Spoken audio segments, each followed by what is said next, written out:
Hello students, welcome to this Scratch project called Animal Race. So we're going to create a simple two-player game, and it's a race across the screen. We're going to race a dog against a bat. So you've already learned how to create a Scratch 2 account. So in the top right hand corner, we'll go to My Stuff, or we can go to Create. Either way, and it should take us to a new screen. If I go to My Stuff over here, if I went back and went to My Stuff, it will allow us to create a new project. So either way, we want to end up on this screen, a new project screen. So in the top left-hand corner, let's name our file. We'll call it Animal Race. Okay. All right, let's begin. So from the scripts palette in the center of your screen, let's click on the data blocks, the orange data blocks, and let's make a variable. Okay, so the variable name, I need you to type in count. Count. We're not going to click on anything else, just click on count and then click OK. So now you'll see the count variable appear in the palettes, okay, in the data blocks. So what we're going to do is we're going to untick the count so that it does not display on the screen. Okay. So you'll notice that we are clicked on, there's only one sprite in the sprites list, and it's that cat. Okay? All right, so we're going to create a simple script for this sprite. So make sure we're on the scripts tab, and then we're going to go to the events blocks, and we're going to start with the when the green flag is clicked, and then we'll click on the data blocks, and we'll grab a set count block, and we'll click it into place underneath the first block and set count to 0. Then we'll go to the kind of the light brown control blocks or orange blocks. I guess they're light brown. And we'll grab a repeat block. Okay, and we'll bring it over and we'll snap that underneath the other two blocks. And what we're going to do is we're going to change 10 to 3. Okay, let's go back to the data blocks. You can hit enter to lock in that 3.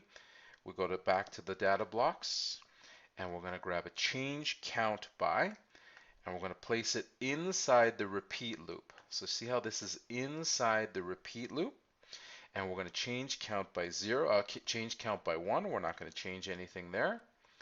And then we'll go to the looks, and we'll grab a say for 1 second. Say something for 2-second block. So we'll grab that, say hello for 2 seconds, and we're going to put that underneath the change block inside the repeat loop. So you see where I place that? Be very careful. Now if it's in the wrong place, you can just grab it and move it out of the way and then try it again. It's got to be underneath that change block. And we're going to change 2 seconds to 1 second. And then we're going to go back to the data blocks and we're going to grab that count block and we're going to pop it inside the say block here. Instead of saying hello, we're going to say the count for 1 second.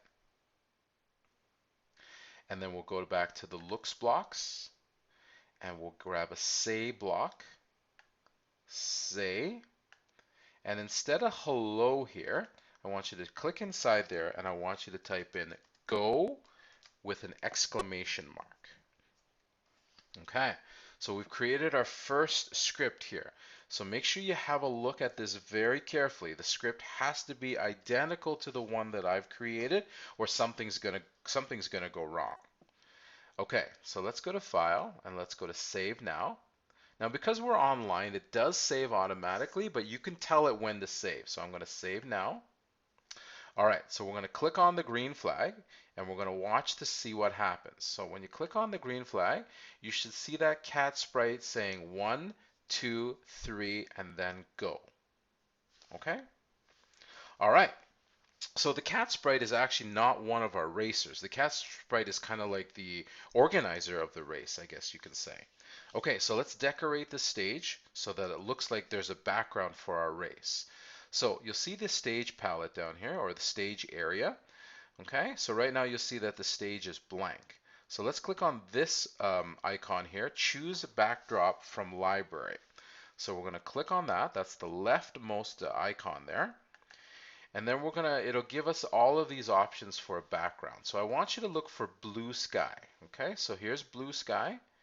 And then to lock it in, we go down to the right bottom corner and we click OK. Okay, so now you see we've got a nice little background, okay, for our stage.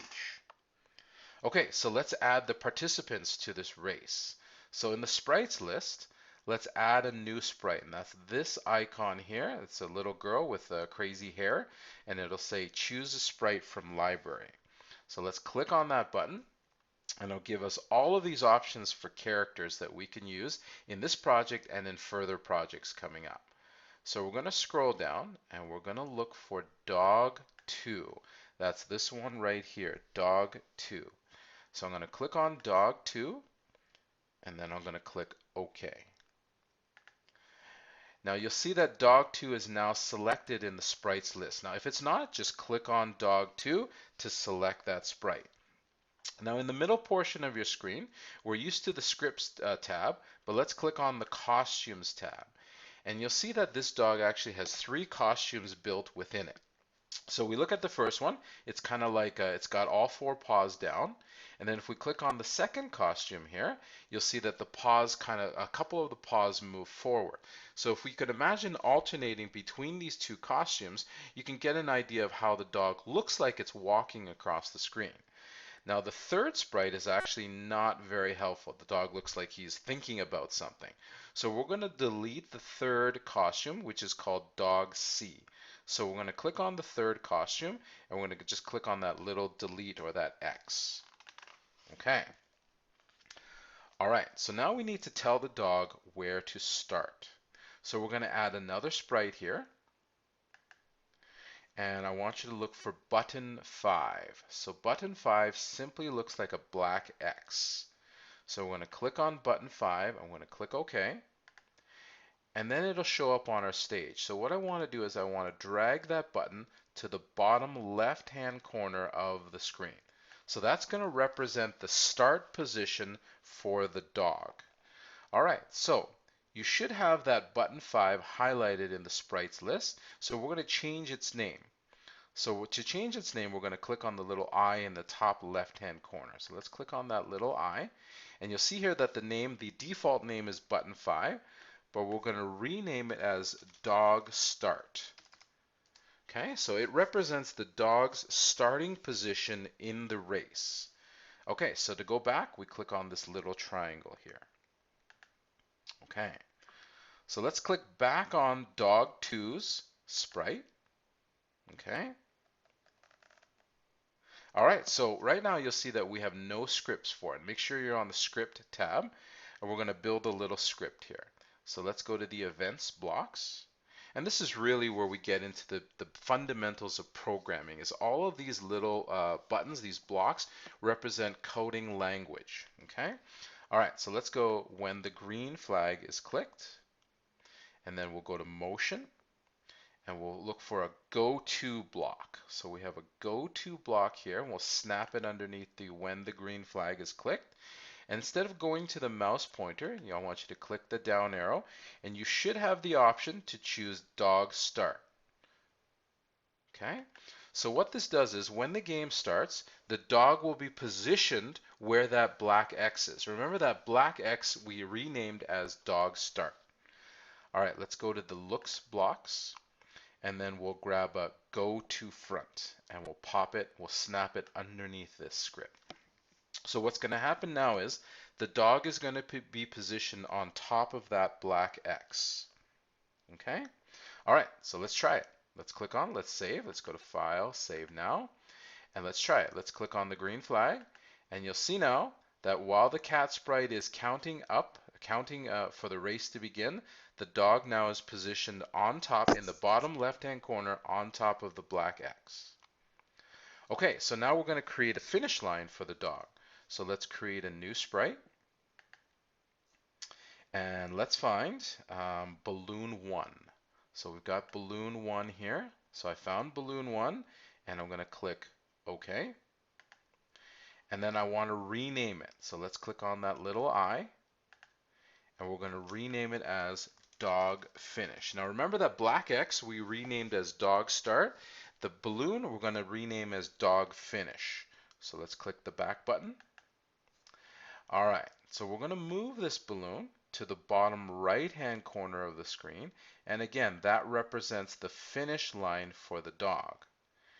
Now while the dog finish sprite is highlighted, let's go to the costumes tab, and let's use costume B, the yellow balloon, instead of the purple balloon. So let's click on costume B, and then click, that should be OK. I don't think we have to click OK. All right, so you see now that the finish line is the yellow balloon. Okay. All right, so we've got the dog ready to go. So now we need an opponent for the dog. So let's click on a new sprite. And then let's look for Bat1. So I see Bat1 here in the sprite library. So I'm going to click OK. All right, so here we have Bat1. Make sure you've clicked on Bat1, and let's go to the costumes. Let's have a look at the two costumes.